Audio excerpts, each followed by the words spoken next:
And welcome to our 8th day in our Lenten course, looking at the Orthodox faith from the point of view of the Old Testament, a catechism of the Orthodox faith according to the Old Testament. I'm Thomas Shaw, and I'm your host. We've been looking at Numbers 24, and I want to continue on and finish it up for today. And move on to some other verses in the future. We are leaving one niggling problem, which I will come back to later, which is that in verse 17 it says, "A star shall rise out of Jacob, and a man shall rise out of Israel," in the Septuagint, in the Greek translation. Yet in the Hebrew, it's translated as "a scepter shall rise out of Israel." So I will discuss this later, but for now I want to go on to the succeeding verses of the prophecy. "He shall break in pieces the rulers of Moab and plunder all the sons of Seth. Edom shall be his inheritance, and also his enemy shall be his inheritance. But Israel acts with strength. He shall rise out of Jacob and destroy the survivors of the city. Then seeing Amalek, he took up his parable and said, Amalek was first of the nations, but their seed shall perish. Then seeing the Kenites, he took up his parable and said, your dwelling is strong. If you should put your nest in a rock and become dwellings of craftiness for Beor, nevertheless the Assyrians shall take you captive. Then seeing Og, he took up his parable and said, Oh, who shall live whenever God may bring these things to pass? Now these things shall come to pass from the hands of the Kittians, and they shall also maltreat Asher and the Hebrews, and they themselves of one accord shall perish. So Balaam rose and departed and returned to his place. Balak also went to his own place." So this closes out the prophecy. If you'll recall, I briefly mentioned that Balak, the king of Moab, wanted to have Balaam curse Israel, and he could not do so because God prevented him. And instead, he gives a series of 4 blessings, and this is the 4th blessing. And it brings in all sorts of unfamiliar, perhaps, names and places. So I thought we'd take a look at the map today, and I've drawn a very crude map on the board, and talk a little bit about physical theology. Now, physical theology is the idea that God is a God of history, and this is really emphasized in today's passage, which is a series of prophecies about what is going to happen to the people who have adversely affected the Israelites on their way from Egypt to the Promised Land. So physical theology takes in mind the actual physical location of Canaan, of the Promised Land. And it also, in my understanding and usage of the term, also employs what's the skies of the period as well. And this is we'll get into sometime later a little bit when we come back to the issue of the star. But in the meantime, I just wanted to give a brief introduction to the geography, because it's very important when you read the Old Testament to have a sense of the geographic importance of the land of Canaan, the Promised Land. Now you can see here is Egypt. Here is the Red Sea and the Gulf of Aqaba. And down here is the Sinai Peninsula, and down here is the Arabian Peninsula. Now, the way that the Middle East was formed was such that there was desert out here. So it was really like a string of cities and a civilization along what we learned in grade schools called the Fertile Crescent. So it's a crescent that runs up the 2 rivers, which are off map, the Euphrates and the Tigris rivers, runs up to the foothills of the Taurus Mountains, which we discussed the other day, which is where Abraham came from, at the kind of the top of the curve. Then it comes down, and it continues down either towards the Arabian Peninsula, towards Sheba, but that's a lot of desert there, or it goes through this desert here and arrives at the Nile Delta in Egypt. So it's really a long string that has a sort of a crescent shape. And everyone is laid out along this, basically along this string. And there were roads that ran. And I want to talk a little bit about the roads, because the roads are very important. Local people made their money off either, in the worst case, brigands stealing goods moving along these roads, or they had put up tollways and extracted payment for caravans to move through the area. So there are actually 4 roads that run through here. And one is the coastline road, which runs up to, here's Carmel, Mount Carmel. It's right on the coast right here. And it runs up the coast, and then it must go into the Jezreel Valley. Now, the Jezreel Valley is a very, very important location in the physical geography, because it's a wide valley. A lot of agriculture still today goes on there. So it's a great place for an agricultural society. And Israel, or Canaan, before the Israelites came, had the Jezreel Valley as a key part of their kingdom. Now, the pass that goes into the Jezreel Valley from the coastline is called Megiddo. Now, we have heard of this place, and it's also called Armageddon. This is the location, according to those who take these things quite literally, where there'll be a great battle at the end of times, right here in this passageway. So this was one of the main ways to get from Egypt up into Mesopotamia, was to come up the coast road and through this pass into the Jezreel Valley, and then pick up the King's Highway. Now, the King's Highway ran down to on the east side of the Jordan, and this is Galilee, this is the Dead Sea. It ran on the east side of the Jordan, and it's also called today the Incense Road, because down in Sheba, which was down at the end of the Arabian Peninsula in present-day Yemen, was where frankincense was harvested, and frankincense was a very important good, and it would either travel up here by sea to the Red Sea and up the Gulf of Aqaba, or it would come by land and come up this the so-called King's Highway. So we talked about the coastal route and the King's Highway. In the middle, there's a couple other routes, one that goes right up the valley of the Jordan.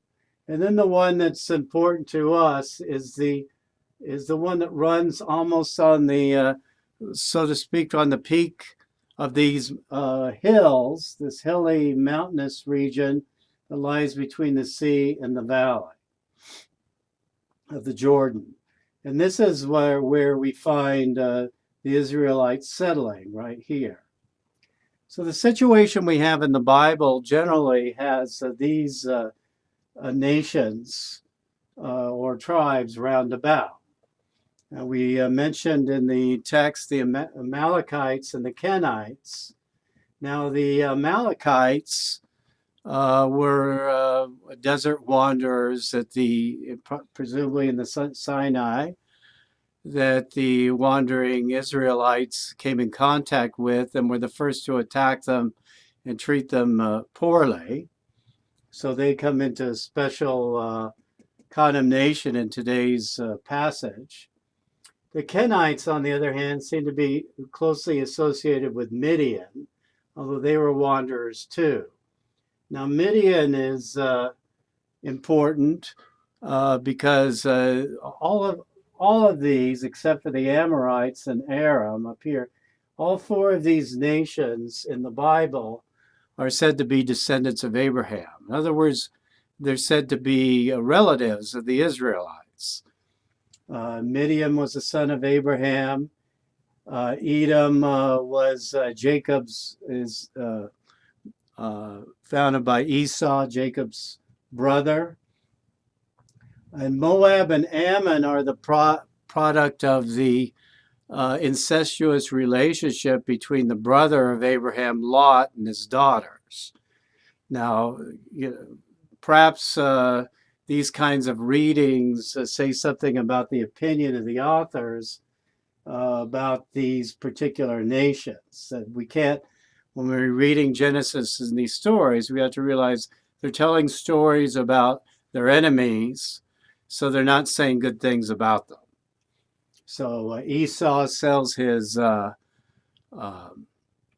birthright for a bowl of porridge, and Moab and Ammon are the products of an incestuous relationship. Midian doesn't seem to have come into such negativity, perhaps because Moses married into a Midianite family. Midian is where Moses went and hid out for quite a while after he killed an Egyptian, and it's here in Midian where he has the vision, presumably, of the burning bush. Although today you'll find it at the traditional location of Sinai, here in the Sinai Peninsula. So we have these nations: Midian, Edom, Moab, Ammon, and then they mentioned in this passage someone named Og. And Og is an Amorite who's the king of Bashan. Now the Amorites were the people who lived here before Abraham came, and they're considered to be giants, descendants of these giants that we find in Genesis, who are the offspring of fallen angels and human women, one of the more folkloric tales in the Bible. So these lands were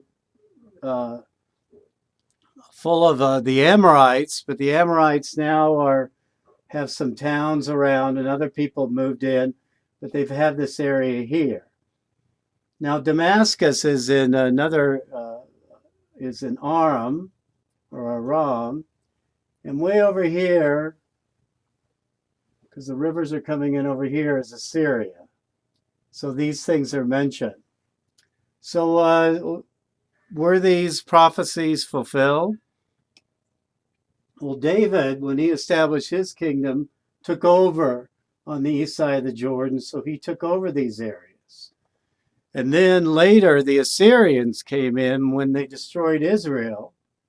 They also destroyed all the land around Jerusalem. So Jerusalem, which is about in here, was a little island. Judah and its territories in the southern highlands was maintained its independence, although it was threatened under Hezekiah. But Hezekiah was able to hold them off. There was some kind of a plague that struck the Assyrian army, and they left and never came back. So when the Neo-Assyrian Empire was a going concern, it took over all this area. Now, the Neo-Assyrians' policy, as we know in regard to Israel, was to deport the local inhabitants and import people from other areas. They did this in order to break up ethnicities and to create an international civilization. Whether this makes sense or not is for you to decide, but this was the policy of Assyria in order to create the beginnings of what we later call the ecumeny, a single international civilization with common values. And this was Assyria's goal, and way they thought they could do it was to ship people around, move populations around, disengage people from their traditional land, and thus force them to assimilate into Assyrian culture. And when they did this, they took over all this land, all of it. And there was only one island, and it was in Jerusalem, here in Judah.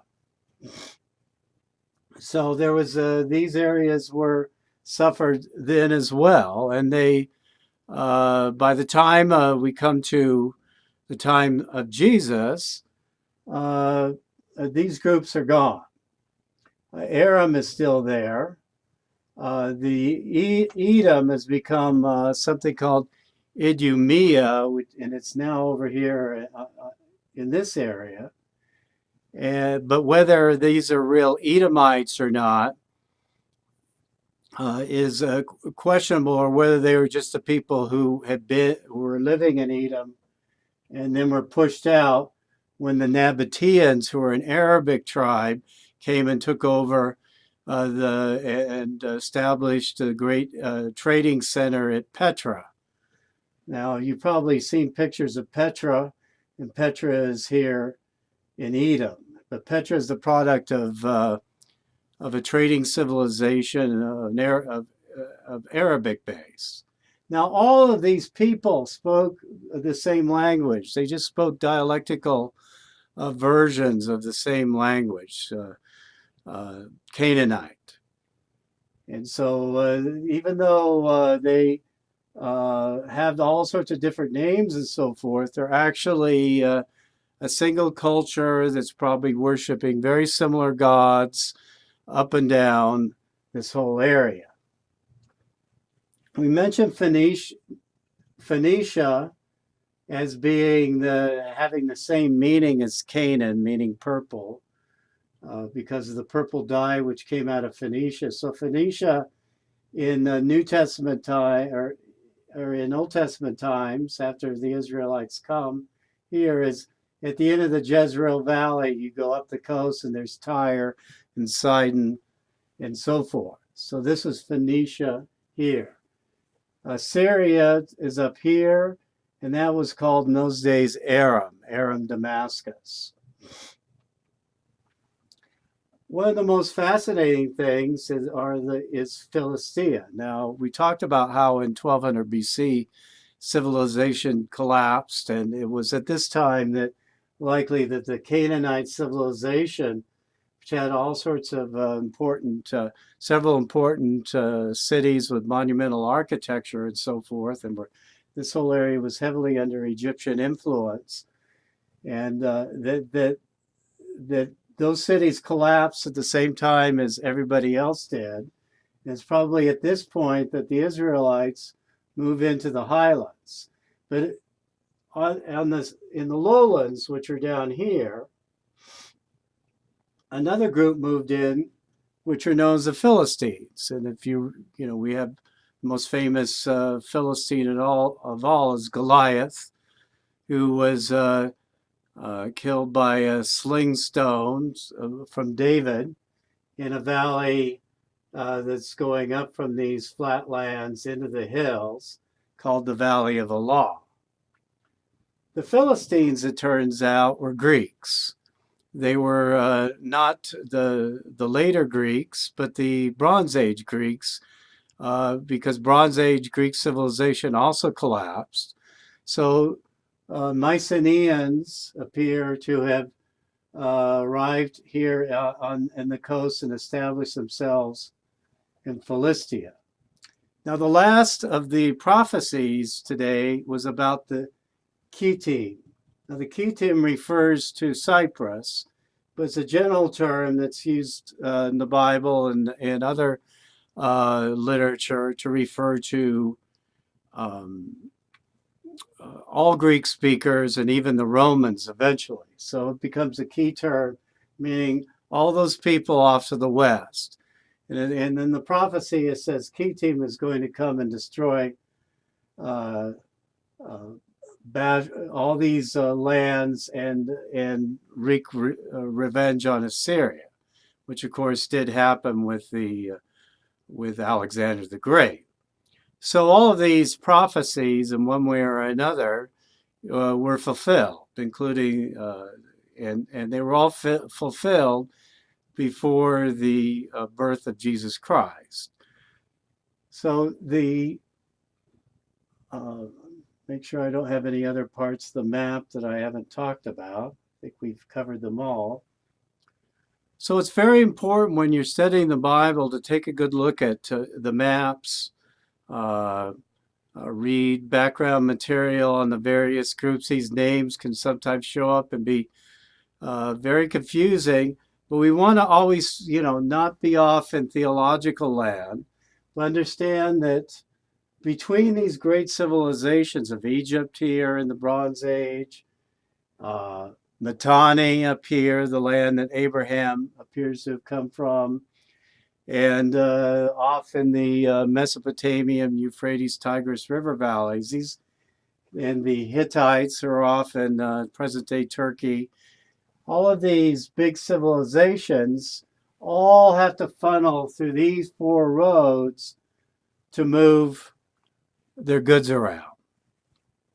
Now, the road that runs through here is called the Road of the Patriarchs because we have accounts in the Bible of Abraham moving around up and down this road, and it's in this road is Jerusalem, Samaria, which is another name for the northern kingdom of Israel, and but it's running along near the tops of the mountains, practically on the watershed, so that to the west, where the rains are coming in, it's lush, but as soon as you go over on the east side, it all turns to desert. So the rainfall is pretty effective for agriculture down to around in here when it starts to fall off, and down in here is all desert. This is pretty deserty. This is all desert. And these highlands then, after the Jezreel Valley, turn into a mountain range that prevents easy access between the coast and here. So the Jezreel Valley, if you're coming up either the Road of the Patriarchs or the Coast Road, you have to come together here. And also there is a major east-west road that runs through here that comes into play in certain biblical passages in history. There's a big battle here, and there was a whole story in Kings having to do with struggles over the kingship of the northern kingdom of Israel that have to do with a battle that took place here and people running over to this way. So this is a brief overview of the basic concept of physical theology, the basic map and layout, the fact that all of these people on these nations on the eastern side of the Jordan River Valley are all in the Bible connected to Abraham somehow until we get quite north and start running into Amorites and other purely Canaanite peoples. We talked about the idea that Abraham comes from the land of the Hurrian Mitanni land, the same land that, for instance, Queen Nefertiti, the wife of Akhenaten and one of the most famous of Egyptian queens, she was from Akhenaten married, as they often did in the late Bronze Age. They'd send the daughters of kings around to intermarry in order to make alliances. So Mitanni had a great influence, even though it's way up here in Egypt. It's the idea that Mitannians were working the so-called incense road, the King's Highway, and established along the way nations that grew up in various more productive areas, and plus they could tax any caravans coming up this way. Is something that completely accords with our understanding of the history of the time. But there's no evidence that any of these people spoke any other language than the Semitic Canaanite language. rather than the Hurrian language, which is unrelated to any other language, or the Mitannian language, which is an Indo-European language. So that's it for today. Hope we're doing well in Lent as we get into the second week. The first week's always exciting. We get to the Sunday of Orthodoxy. We have the big procession of the icons, and then it's easy to let the air out of our sails. So I hope that you're battling on, and I'll be here tomorrow, and we'll continue. Thank you very much.